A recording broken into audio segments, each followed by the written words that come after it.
dan menceritakan bagaimana peristiwa sejarah yang ada pada bangsa kita. Nah, pada episode kali ini kita akan membahas nih bagaimana sih kejadian peristiwa sejarah yang ada pada G30 SPKI atau kita kenal dengan peristiwa 30 September 1965. Khususnya juga pada episode kali ini kita akan mengulik bagaimana penyerbuan di rumah AH Nasution pada malam itu.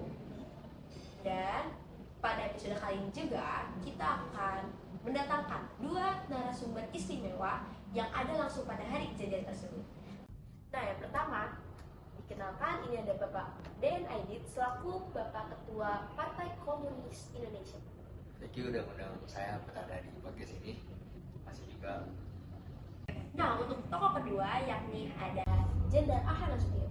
Ya, terima kasih semuanya telah mengundang saya sebagai narasumber pada sesi acara hari ini. Baiklah, karena mungkin para penonton yang di depan sana nanti udah penasaran ya. Lanjut aja nih, gimana sih tentang apa sih yang terjadi pada malam itu? Baik Pak Idris, saya mau tanya nih, banyak dari sejarawan menyebut bahwa PKI memiliki peran penting dalam peristiwa 30 September ini nih Pak. Nah, bahkan sering disebut juga dalam masa-masa itu ialah masa yang banyak penuh kecurigaan. Tapi menurut Bapak sendiri, apa sih sebenarnya tujuan dan latar belakang dari gerakan ini dan apa yang sebenarnya terjadi pada malam itu? Memang betul, suasana politik pada tahun itu sedang panas-panasnya.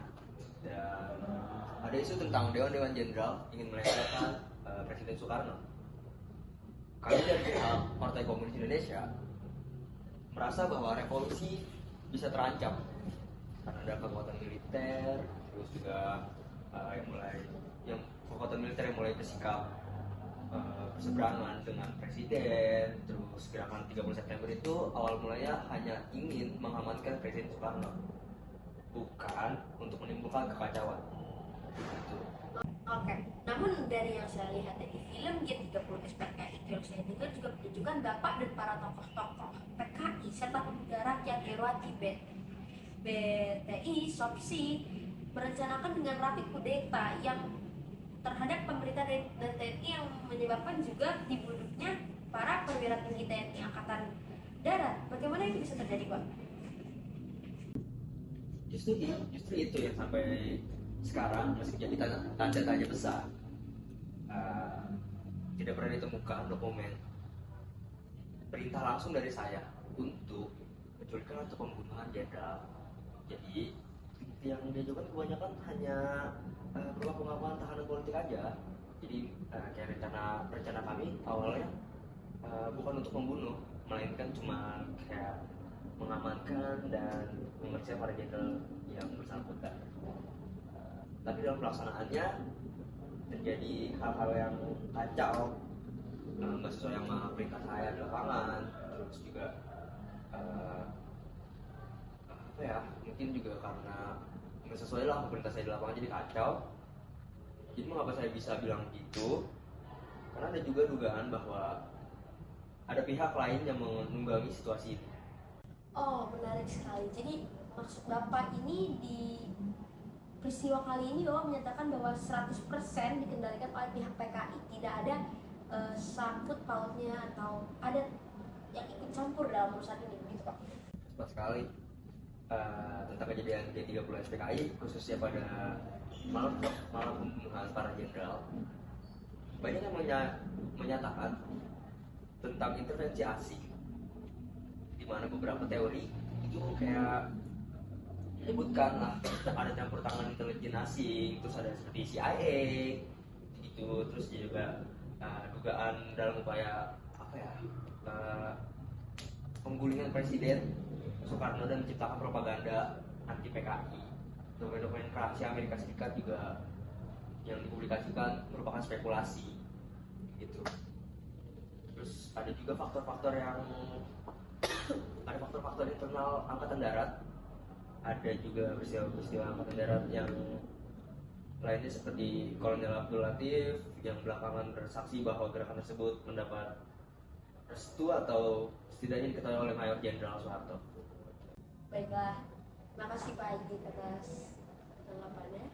Lanjut, sekarang kita beralih ke malam yang mencekam 1 Oktober 1965. Jenderal Nasution, bisakah diceritakan bagaimana kejadian di rumah Anda pada saat itu? Ya, jadi pada saat itu sekitar pukul 4 dini hari kurang lebih, saya mendengar ada suara-suara tembakan serta teriakan dari luar rumah. Saya penasaran dong, lalu saya lihat keluar rumah dan pada saat itu saya sadar ternyata rumah saya sedang dikepung oleh kelompok bersenjata. Saat itu saya langsung mencoba melarikan diri melalui pintu belakang rumah, lalu melompat pagar menuju ke rumah tetangga. Namun pada saat kekacauan itu, putri kecil saya, Ade Irma Suryani, terkena tembakan dan Letnan Yartenian selaku ajudan saya diculik lalu kemudian. Sebuah kejadian yang sangat memilukan. Fakta-fakta sejarah juga menyatakan bahwa Pierre Tendian itu diakui atau dikira itu adalah bapak, dan dia berakhir di lubang buaya. Bagaimana perasaan bapak? Ya, karena pada saat itu gerakan itu dilakukan pada saat malam hari ya, karena minim pencahayaan juga. Jadi para pasukan Cakrawirawa itu mengira bahwa Letnan Tendian itu saya, karena ya memang pada saat itu postur tubuh serta rambut kita lumayan mirip. Kalau masalah perasaan saya sangat amburadul sih pada saat itu, karena pada satu sisi saya bersyukur saya bisa selamat dari kejadian itu, di satu sisi juga saya sangat sedih karena kehilangan putri serta ajudan terperiksa. Nih, meskipun bapak sendiri selamat, apakah bapak tahu apa yang terjadi pada malam itu sebenarnya? Ya, jadi seingat saya pada saat itu rumah mereka didatangi oleh pasukan yang mendamai, dan mereka tuh pasukan Cakrawirawa. Ada yang ditembak di tempat seperti Jenderal Ahmad Yani, namun jenderal-jenderal yang lainnya hanya diculik lalu kemudian dibawa ke markas mereka. Setelah itu, saat mereka dibawa ke markas, mereka lalu kemudian dibunuh lalu dimasukkan ke lubang buaya. Berarti langsung dibunuh saja gitu Pak. Tapi menurut filmnya ya Pak, yang saya lihat, yang saya tonton gitu kan, para jenderal disiksa secara brutal, mata ditusuk, kelamin bahkan dipotong, kuli. Bahkan anggota Jerwani menari-nari mengelilingi para perwira dan jenderal-jenderal ada di sana sambil tertawa, menari erotis dan bernyanyi lagu Harum Bunga. Ya, tuduhan itu sebenarnya tidak benar ya, karena menurut laporan resmi forensik menyatakan bahwa tidak ditemukan bukti penyiksaan seperti tusukan benda tajam atau pemotongan alat kelamin.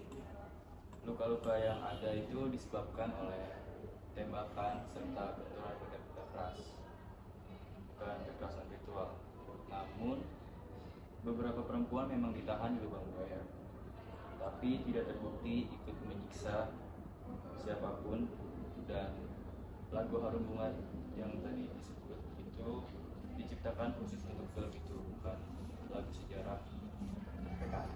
Walah, jadi begitu ya Pak. Tapi dengar-dengar karena penembakan itu justru lubang buaya itu ditemukan. Ya, jadi pada saat itu yang menemukan adalah Bribda Sukitman. Saat itu Sukitman sedang berpatroli di area Menteng dekat rumah saya. Lalu kemudian dia mendengar ada suara tembakan dari rumah saya. Saat dia ingin mencoba menghampiri, dia ditangkap oleh para pasukan Cakrawirawa. Lalu kemudian dibawa ke markas bersama Letnan Tendian. Di markas, mereka mendengar banyak sekali kejadian-kejadian aneh serta mendengar suara seperti penganiayaan. Nah, pada saat itu Sukitman berhasil lolos, lalu kemudian melaporkan apa yang dia lihat dan ia dengar pada saat di markas PKI ke atasannya. Nah, laporan itu kemudian menjadi petunjuk penting bagi pasukan RPKAD hingga akhirnya pada 4 Oktober 1965 sumur berisi jenazah 7 perwira TNI itu ditemukan di lubang buaya. Pak Aidit, bagaimana tanggapan Bapak ya mengenai tindakan kekerasan yang terjadi di pada malam itu Pak? Saya nggak pernah untuk memberitakan untuk membunuh. Saya memang mengetahui adanya gerakan, tetapi penculikan dan pembunuhan itu bukan bagian dari rencana yang saya buat. Ada banyak versi sejarah yang perlu ditelusuri lebih dalam. Jadi menurut Bapak, dalam peristiwa itu, gerakan itu melenceng dari rencana awal Bapak? Bisa dikatakan begitu, karena banyak pihak menunggangi situasi saat itu. Gitu. Saya sebenarnya sedih kehilangan dan ajudan terbaik saya. Namun sebagai seorang prajurit, saya percaya bahwa sejarah harus dijadikan sebagai pelajaran untuk kita. Peristiwa ini juga menunjukkan betapa rapuhnya bangsa kita bila ideologi dan kekuasaan dijadikan sebagai senjata politik. Kata-kata yang sangat mendalam. Baik, dari pembicaraan ini kita belajar bahwa sejarah bukan hanya deretan tanggal dan ataupun deretan waktu, namun juga bisa menjadi kisah kasih manusia, kehilangan dan perjuangan. Semoga tragedi seperti G30 SPKI ini tak pernah terulang lagi. Terima kasih kepada Bapak Den Aidit dan juga Jenderal Ahmad Nasution atas waktunya dalam podcast sejarah ini untuk menceritakan bagaimana kisah G30 SPKI itu. Dan sampai jumpa di episode selanjutnya, dan ingat, belajar dari masa lalu adalah cara terbaik untuk menjaga masa depan bangsa.